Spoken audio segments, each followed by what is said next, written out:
Okay, so this is just a continuation of the previous video and the previous video to that. So I actually hit pause and then accidentally it just stopped the recording on the last one, and I thought, well, that's about like 30 odd minutes. It's a good spot to leave it anyway, because I was just about to go into something completely different. So I thought, actually, this will just allow me to just break it up into a few parts, and I'll make it into a series or something. Do it that way. Okay, but you can obviously watch these independently anyway. But this one is actually going to be it's from the same book. Sorry, the same book. Okay, so this is by Ken Johnson, and it's called The Pre-Flood Origins of Astrology. As I mentioned on the last one, it's quite a small book. It's only about 100 odd pages, about 100 pages. And it's all just about astrology, so where it kind of comes from, all that sort of stuff. I'm going to go through more to do with actually gods and stuff, because I have actually quoted from this before. I can't remember what video it was in actually, but I did sort of break down. Oh, it was called The Curse, wasn't it? I think it was The Curse, because I broke down some bits to do with what witches are and wizards are and necromancers are and divination and all that sort of stuff is. So you'd find some other stuff in that actually. The one called, as I said, what I call it was the Curse. Is it called The Curse? It's something like that. No, it's called, or is it Tarot? It might be Tarot. That talks about that. Have a little look, and I'll put it in the description. Just to confirm which one that is. And then I've been trying to now actually put in the what's it called, the links to the videos, just to make it a bit easier for you to find them, to be honest. So then you can go, oh, okay, you mentioned that, all right, cool, I'll jump to that video, or that series, that kind of thing. So, but there is a playlist. So season 1 has got a full playlist, which is finished with 90 videos in it, and then season 2 is the one I'm filming at the moment. I'm not sure what we're up to with that, about 17 videos, something like that. So again, I'm just dropping them into a playlist as I go. Anyway, so this is titled The Ancient Greeks. So this is basically, as I said, this is all talking about the gods of, I think it's both the Romans and, it's the Romans and the Greeks, because they used to sort of say, oh, our god, this one is your god, that goes by that name. They're the same god, we just call them something different. So it will cover that off as we go through here. This isn't going to be many pages actually, to be honest, but what I wanted to go through with you was a story. It was a story about how certain things happened and how this god was created, again, because a lot of gods are just created. I say gods, I say that very loosely. Obviously they're not gods, but that's how we would sort of describe them, because I'm describing like Helios and like what are we talking about? all of those, Saturn, Kronos, Zeus, all these kind of guys. Anyway, I'm going to get started. So ancient Greeks. So Jewish historian Josephus recorded that Abraham brought advanced knowledge of the calendar and astronomy from Chaldea to Egypt. So Josephus, I've got the book, a book from Josephus, which is some of his books. He was the one who witnessed, the destruction of Jerusalem, and talks about loads of stuff. To be honest, the version I've got is so difficult to read. I may buy it in a better way, but I haven't found anybody who does it in proper English. Like the one I bought, it was decent as far as the cost goes. A massive chunky book, cost wise was all right. It's pretty good, but it's all written in like 1700 sort of language. So like the KJV, and it's so thick in that language that you're looking at it and you're just thinking, I am not following this at all. And I was doing it in bits, but it was really hard going. So I kind of feel like I need a version that's a bit more modern, so I can actually follow what's going on. I didn't really get I probably got about 100 odd pages in. I was like, I'm going to pack it in. So maybe I'll give it another go at some point. But Josephus, he's a historian, Jewish historian.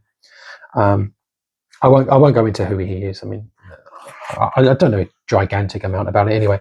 So Jewish historian Josephus recorded that Abraham brought advanced knowledge of the calendar and astronomy from Chaldea to Egypt. So you do hear about that in, is it Genesis? I imagine it's Genesis. Of course it is. That talks about Abraham, where he comes from, and then moves. So astronomy from Chaldea to Egypt. Later, the Chaldean astrology crept into Egypt, and from there made its way into Greece. Once in Greece, the horoscope again changed into another form. So what am I quoting here? Okay, yeah, so this is one I've got. So Josephus's Antiquities of the Jews. So this is, I'm just going to read it as it says 1.8.2. So not quite sure what that means, but that's how you'd find it. So it says, for whereas the Egyptians were formerly addicted to different customs and despised one another's sacred and accustomed rites, and were very angry one with another on that account, Abram conferred with each of them, and confuting the reasonings that they made use of, every one of their own practices demonstrated that such reasonings were vain and void of truth. Whereupon he was admired by them in those conferences as a very wise man and one of great, don't even know what that word is, sagacity. I don't even know what that is. Sagacity. I don't know what that word is. When he discoursed, so spoke, on any subject he undertook. And this, not only in understanding it, but in persuading other men also to assent to him. He communicated to them arithmetic and delivered to them the science of astronomy. For before Abraham came into Egypt, they were unacquainted with those parts of learning, for that science came from the Chaldeans into Egypt, and from thence to the Greeks also. So again, Chaldeans, I mentioned on the previous one, the Persians and the Chaldeans were the area of Iran, that sort of area, okay, that empire. Right then, so next then, so I think this is now Ken, the author, actually talking here. So because it's not got speech marks on it or anything. So one of the most interesting things for me in studying the ancient church fathers is how they witnessed. They went back to history books already ancient in their time to find the truth about the gods and goddesses worshipped by the Greeks and the Romans. They found that those deities named Zeus, Hera, Hercules, Mars, Venus, Saturn, and the like were actually kings and queens who ruled shortly after the flood. This worked well for showing the Greeks and Romans the truth, that they were worshipping false gods. For our purpose, though, let us see how they relate to astrology. The following is a brief description of these kings and queens from Church Fathers Lactantius, Lactantius,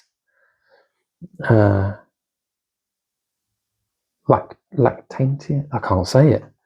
Anyway, divine.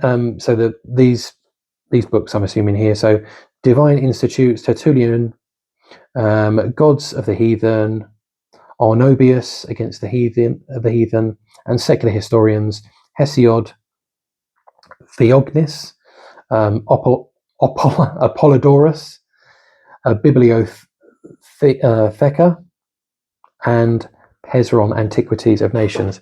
Wow, that's a mouthful. Okay, so what we're going to talk about first here is Japheth and Javan.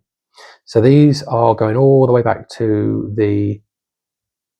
so Japheth, that's Noah's son, isn't it? So it's going back to there. So Japheth, I've mentioned in one of the previous videos, moved into the European area. And then you had Ham and Shem. Ham moved into the African sort of nation area. And then you had Shem, which was kind of like the Middle East. And I mentioned previously, from what I'd heard, that's where the word Semite comes from. So, somebody who's an anti-Semite is somebody who's, against the Jews, basically, in that way. And that because of obviously the area. So Shemite, Semite, I guess that's where it sort of comes from. Anyway, so this is about Japheth and Javan. So the sons of Javan, son of Japheth, settled in Greece. The modern Hebrew word for Greece is still Javan, so they haven't changed it. When they began to settle, they had no king ruling over them, and still worshipped the one true God at that point. So obviously they're connected enough to, the ark and all of that kind of aspect. So we move here on to Maneus, Maneus. In the course of time, some of the sons of Gomer migrated from the area around ancient Scythia. So that's kind of around Russia sort of area, up to the area of the Black Sea, which obviously is the contested area at the moment, isn't it, around the Black Sea, because it's that area of sea where you've got, ports and stuff like that, haven't you, that are, you've got the Ukrainians and the Russians sort of going against each other there, and other countries that border it. Anyway, Black Sea, where are we up to? After a few skirmishes, they controlled Cappadocia and Pontus. I was actually, I can't really do that on here, to be honest, but if you have a Bible, most Bibles at the back will have a map, several maps that chart quite often. I mean, every Bible I've got has one. Yeah, it does. We'll have it will show you where these places are, Cappadocia and Pontus. I think Cappadocia is that around sort of Turkey area, and Pontus is just, again, very, very close around there. Anyway, so sorry, I'm going to have to stop explaining these things, because otherwise we're going to lose completely what we're talking about. So Maneus, in the course of time, some of the sons of Gomer migrated from the area around Scythia up to the area of the Black Sea, where after a few skirmishes they controlled Cappadocia and Pontus. One of these princes was named Maneus. Maneus settled down and built 2 cities. One was located on the Black Sea, and it was called Acmonia, named after his son, and one called Themicry. I can't say it. Themicr. Do that again. ThemicYra. Some of these I just cannot say. Named after his daughter. So that name was located near the river Thermodon. There you go, I can do that one. Okay, so Acmon. So we're going back to his son then, named after his son Acmon. So Maneus' son Acmon became consumed with a desire for conquest. Leaving the Black Sea area, he and his brother Doeas, Doeas, led an expedition into Upper Phrygia. They began to refer to themselves as Titans. You may have heard Clash of the Titans, for example, Titans. So they're his brothers, 2 brothers, and they're going on a conquest mission. Okay, so they refer to themselves as the Titans. Acmon took the title of Most High and required all his conquered peoples to sacrifice and make oblation to him. We could say the gods, inverted commas, were born in Phrygia. Using Phrygia as a base of operations, their power extended further into Greece and eventually Italy.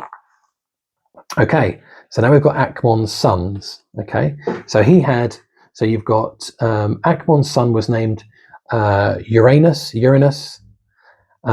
also called Coelus, Coelus. Uranus was a man of science. Although he took the title of prince, he did not think of himself as a god. It is said that Uranus died in Oceania, Oceania,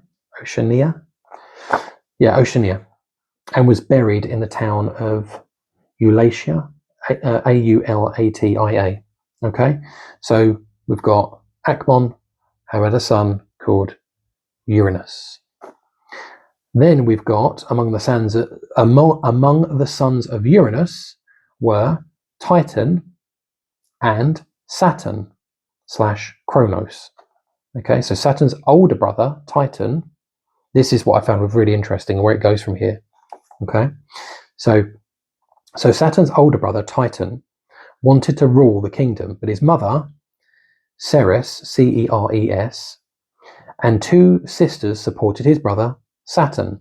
So Saturn's the older brother. So generally they would have the birthright. They would be the rulers. Okay, that would make more sense. So they supported Saturn to be the next ruler. But Titan made an argument with his brother Saturn. He would allow Saturn to take the throne under 2 conditions. Oh, hang on a minute. Oh, sorry, I got it the wrong way around, didn't I? Sorry, the wrong way around. Sorry. Among the sons of Uranus were Titan and Saturn. Saturn's older brother, Titan. Right, so Titan is the one that you would expect, to be going into the king sort of position, but it was actually the younger brother who was being supported, Saturn. Got it. Right. So Titan made an agreement with his brother Saturn. He would allow Saturn to take the throne under 2 conditions. First, that he had no male heirs. So that's a key one. No male heirs. And second, at his death, one of Titan's sons would be ruler in his place. An oracle prophesied that Saturn would have a son that would overthrow Saturn's kingdom. So basically saying they're going to say that I agree to not having a son. So Saturn agreeing to not having a son. And that's the only condition that Titan will allow him to have that. Okay. But then somebody prophesies over him and says Saturn is going to have a son. And he, and overthrow the kingdom. So Saturn sacrificed. An oracle prophesies that Saturn would have a son that would overthrow Saturn's kingdom. So his son would overthrow his father's kingdom. Sorry. So Saturn sacrificed all his sons to the gods. He is also said to have castrated his father to prevent further rivals from the throne. So castrating, is that Uranus? Yeah. No. Uranus. So looking to castrate him so he wouldn't have any other sons. Craziness. So for any further rivals to the throne. Saturn married Rhea, Rhea, one of his own sisters, who Uranus had secretly sent to kill Saturn. Saturn seized several of Uranus's providences. So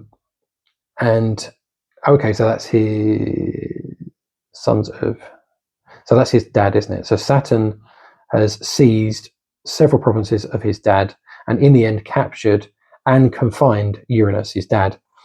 Uranus died in grief.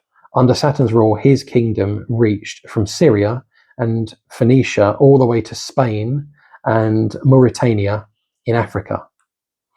Belus, Belus, who was deified and worshipped by Babylonians and Syrians, ruled Babylon at the same time in history as Saturn ruled in Greece. The Church Fathers say this was about 322 years before the Great Trojan War. So it's just as a way of timekeeping as to when this happened. When Saturn's wife became pregnant again, so obviously all the sons have been killed by Saturn. Okay, so now Saturn's wife has got pregnant again. She arranged to travel to Arcadia. So if she had a son, he might not be sacrificed as the others were. Saturn's son, Jupiter, who's also known as Zeus or Zen, was born in Arcadia. He was sent to Mount Ida, on the island of Crete, to be hidden from Saturn. Named Jupiter, the boy was raised by Melesius, king of the Cretans, as his own son. Melesius was the first king in Crete who sacrificed to the gods. Melesius appointed his daughter Melissa to be the first priestess of the Great Mother. Later, when Titan learned that Saturn had sons, thus breaking the agreement between them, he and his sons, known as the Titans, took Saturn prisoner, sealing him and his wife, Ops or Vesta, into a wall. So you'll hear me saying two different names. It's because of the Greeks and the Romans. I think it's Greeks and Romans had different names for them, or maybe they were just known by different names. It's not totally clear to me. But they were sealed up in a wall. Jupiter had assembled a small army from Crete and took the kingdom back, restoring his father to the throne. Saturn, however, now knew that he had a son, because of the oracle's prophecy that his own son would destroy him. He set up an ambush to kill Jupiter.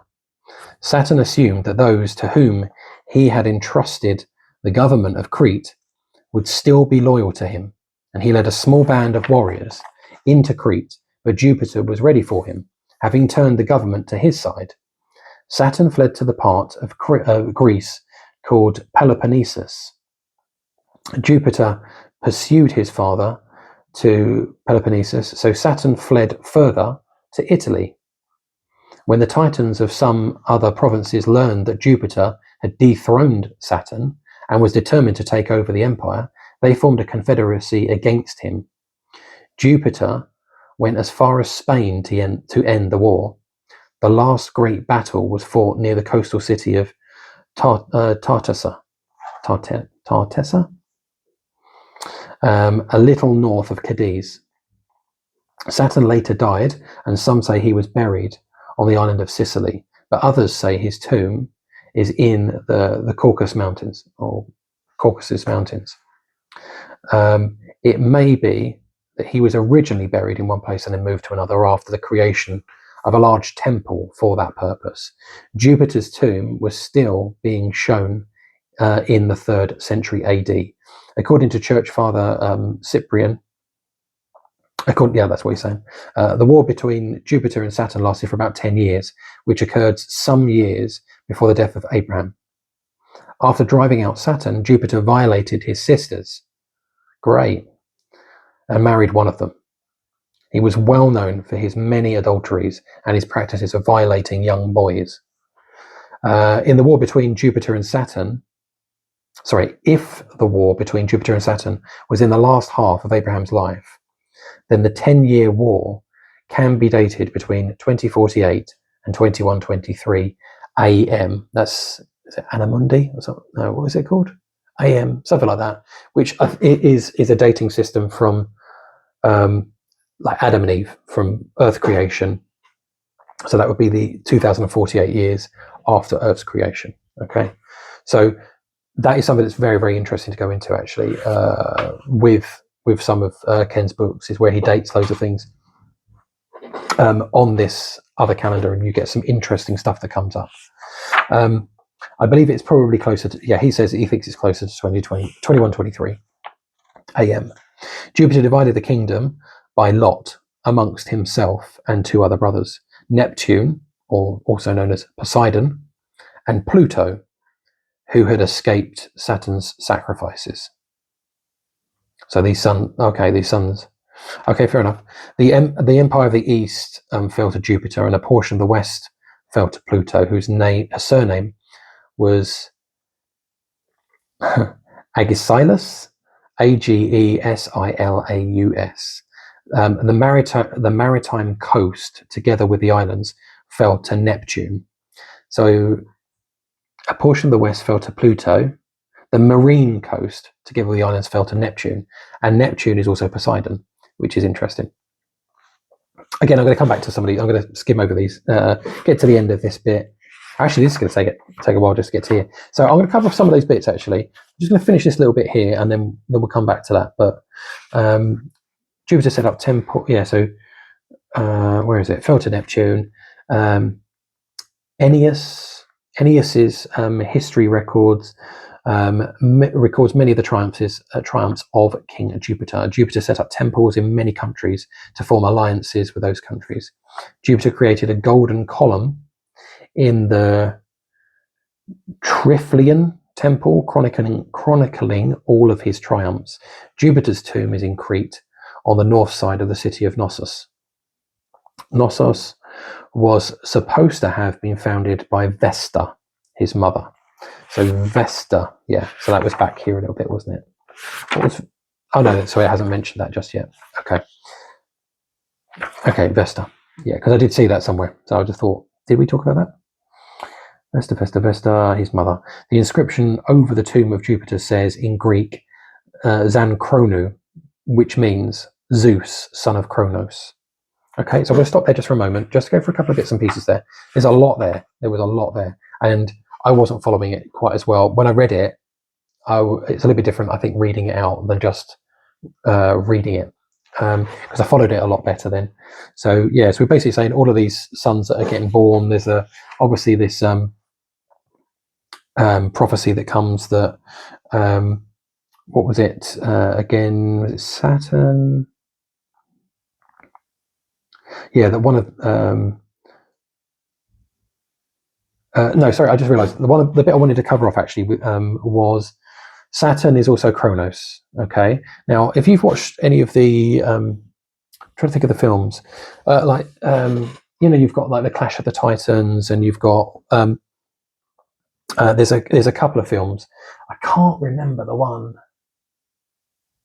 I can't remember the name of it. I'll find it. But it's the one that's got Mickey Rourke in it, and he's just this horrible guy in it who's just he's a ruler, and he's just going through Greece and just sacking everywhere and killing everybody and stuff like that. But there's bits in it that I found was interesting here, because it matches up actually. If you were to watch that film, it matches up a lot with this whole mythology around all of these gods and stuff, and how these were just real people, things that happened. But Kronos is seen as like the father figure. Okay, so that's where it kind of starts, and then Kronos is like this big, in mythology, isn't it? It's like this big, massive god that tried to eat his children. I think that's the mythology, and his children here being Zeus and some of the others. And you've got that, as I said, in those films, stuff to do with that, where you see like Olympus and you see all that sort of stuff, and the various different gods in Olympus, which is like this city and a cloud, that kind of thing. But it's all just mythology, isn't it, to them at the time. But I found that interesting. And obviously in there you've got Poseidon. So Poseidon, who is also known as Neptune here, was given the domain of the coastal area, so a maritime one. And he was the god of the water, wasn't he? The water and the waves and stuff like that. And controlled that, Poseidon, with his trident, thing. And yeah, that was one that sort of stood out to me. But there was what were the other ones? Pluto. I mean, you do see some of the others. I'll go through, like Ares and Hermes and Aphrodite, and all of these you see in the films as well. But where do we get to? So I've just talked about him being known as son of Zeus, son of Kronos. Okay, so I'll carry on here. So when his in brackets Jupiter age was almost spent, he changed his life in Crete and departed to the gods. And the Curetes, Curetes, his sons, took charge of him and honoured him, and his tomb is in Crete, in the town of Knossos. And Vesta is said to have founded this city. And on his tomb is an inscription in ancient Greek characters, Zan Kronu, which is in Latin, Jupiter the son of Saturn. This undoubtedly is not handed down by poets, but by writers of ancient events. And these things are so true that they are confirmed by some verses of the syllabus, or Sibyllus, Sibyls, and that's from Lacantius, Divine Institutes 1.11. So these are all like ancient church fathers and stuff like that talking about it. So they were a lot closer to the history to know where all this was all coming from. And they used all of this information around their gods and stuff like that and say, we've got the records, we know who these people are. They weren't gods, they were just your kings and stuff like that who have died, and yeah, there was stacks and stacks of of that kind of worship at that time. Okay, well, we'll resume. I've had to move location because now the kids have come in from school. I've just had to move. So hopefully this is the first one in season 2 I've needed to actually move location. I had to do it quite a lot actually in season 1, but I've had to move. So this one we're just about to go on to Venus and Aphrodite. So Venus was a princess on the island of Cyprus. So after a massive war took its toll on the men of Cyprus, the women rose up and Venus became queen. With little economy for Cyprus and no men to work the land, the queen, who was known to be a very lewd woman, ordered the women of Cyprus to practice prostitution as a means of gain. This was before the time when the nations worshipped other gods and had the concept of religious prostitution. Her actions led to the legend of Venus being the goddess of love and war. Yeah, so that's interesting. That's an interesting one as well. Okay, so we've got Mars and Aries. So the god Mars was fashioned from a man who was said to have been born in Thrace and rose to be a great Spartan warrior. Arnobius says ancient Roman records say Mars was known in Greece as Spartacus. So you've probably heard that one as well. So this master of war would be worshipped as the god of war. Okay, and then you've got Mercury or Hermes. So the man who became known as the god Mercury had a reputation for being a thief and a spendthrift. He taught wrestling in Greece and played the lyre, which is kind of like a little sort of violin-y sort of thing. Since he was a small man, wiry and fast, making him a great thief and a wrestler, he obtained the reputation of the one a king would ask to sneak into a temple and steal an object for him. He was supposed to be a direct descendant of Zeus. The Egyptians say he invented their form of writing, and the people of Lystra thought Paul and Barnabas were the gods Jupiter and Mercury when they healed in their town. So yeah, it's going to give us Acts 14 verses 8 to 15 now. Okay, so and there sat a certain man at Lystra, impotent in his feet, being a cripple from his mother's womb, who never had walked. The same heard Paul speak, who steadfastly beholding him and perceiving that he had faith to be healed, said with a loud voice, "Stand upright on thy feet." And he leaped and walked. And when the people saw what Paul had done, they lifted up their voices, saying in the speech of Lycaonia, "The gods are come down to us in the likeness of men." And they called Barnabas Jupiter and Paul Mercurius, because he was the chief speaker. Then the priest of Jupiter, which was before their city, brought oxen and garlands unto the gates, and would have done sacrifice with the people, which when the apostles Barnabas and Paul heard of, they rent their clothes, which means just tear them apart, and ran in among the people, crying out and saying, "Sirs, why do ye do these things? We also are men of like passions with you, and preach unto you that ye should turn from these vanities unto the living God, which made heaven and earth and the sea and all things that are therein." So as I said, that's Acts 14 verses 8 to 15. Okay, so next we've got the god Sun / Helios. So it says here, sun worship in ancient Greece was associated with Apollo. Apollo was also called Helios. The Delphic oracle, the most well-known for accurate predictions, was at the center of Apollo worship. Since this made the sun the most well-known god of that time, the sun sign became the most important sign on the astrological chart. Makes me think of, is it Apollo? Yeah, that's in the film Troy, isn't it? The one that Brad Pitt sort of takes her from the temple, doesn't he? I think that's Apollo. And the, what's it called? The Delphic Oracle. I think that's the one that's in the. I don't know if it's. I don't know where it's Delphic Oracle, but it is an oracle that's in the film 300 as well.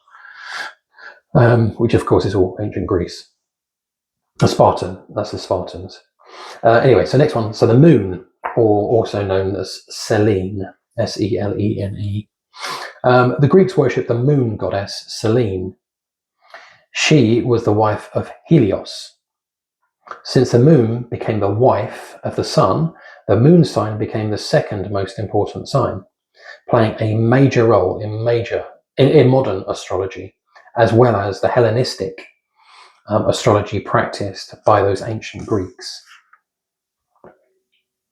Okay, so we've got some other bits now. So that's all the gods. So then I'm just going to. There's not much more left now. Okay, so it says these in bracket, gods are still in their graves. That's the title of this bit. So it says, we have seen that the ancient men who were sinners and themselves worshipped other gods were in time defiled by the ancient, deified as in made into a god. Sorry, I thought it said defiled. Were in time deified by the ancient Greeks and Romans. They all died, but their graves still exist. Many of the church fathers used this information to witness to the pagans and to convert them. Ancient church father Clement summed it up well by saying, for instance, as I have mentioned already, in the Caucasian mountains, there is shown the tomb of a certain Kronos, a man and a fierce monarch who slew his children. And the son of this man, called Zeus, became worse than his father. He committed many adulteries and inflicted punishment on his father and uncles, and so died. And the Cretans show his tomb. And in Mesopotamia, there lie buried a certain Helios at Atia, Atir, and a certain Selene at Carhae, which is Carrhae. A certain Hermes, a man, lies buried in Egypt. Ares in Thrace, Aphrodite in Cyprus. Asclepius, Asclepius, that's Aesulalpius,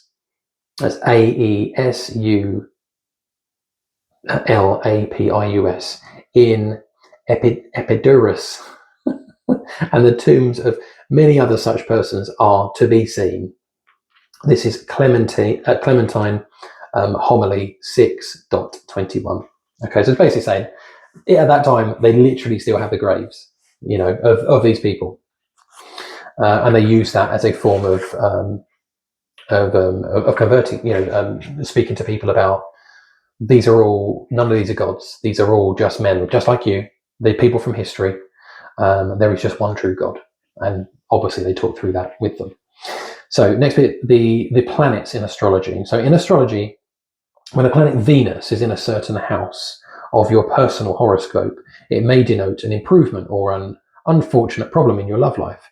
Mars, on the other hand, usually denotes strife, given obviously it's war, and violence. So when it is in a certain house of your horoscope, it will mean major strife at work or some battle is about to occur. You may want to stay at home that day, but if it is in another house of your horoscope, it will mean the strife or battle is about to end. The sun marks which of the zodiac signs you were born in and supposedly informs you of your basic personality. Conclusion. So this is the end of what I'll cover off. Our point would be this: the parts of the horoscope that are supposed to influence one's love life, strife at work, and other things are based on the planets and the Greek gods and goddesses that they are named after, and the attributes those gods and goddesses were known for.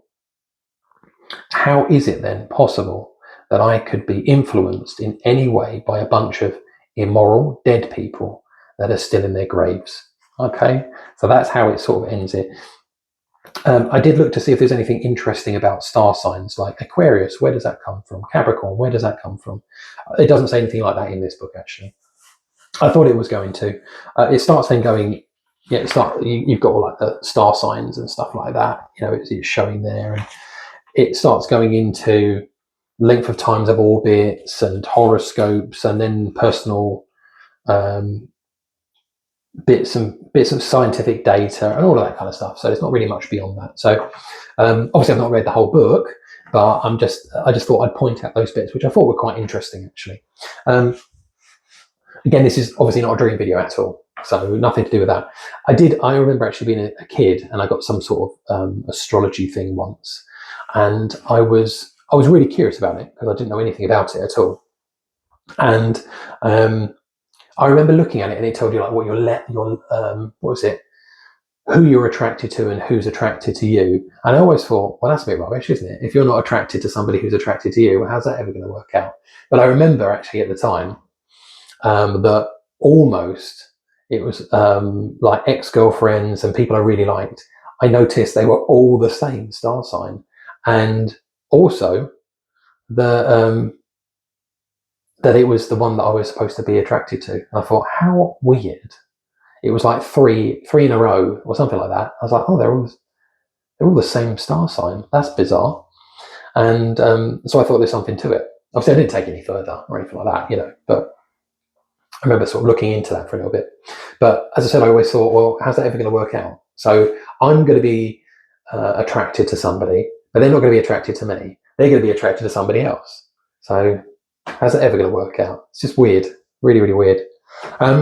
Yeah, as I said, apologies with the reading. It's quite difficult to read a lot of that stuff because of the names, and some of it's quite difficult for me to follow. So apologies if I've stumbled quite a bit. So it's probably the one that you need to sort of listen over a couple of times. But as I said, hopefully you found that kind of little insight into those kind of aspects a little bit interesting, where that kind of comes from, where the gods come from, that we can track it back. It's all written in ancient, manuscripts and stuff like that confirm where that all comes from. Yeah, I think that's it. Yeah. Okay. All right. I'll do a different video and we'll actually get back to dreams. Okay.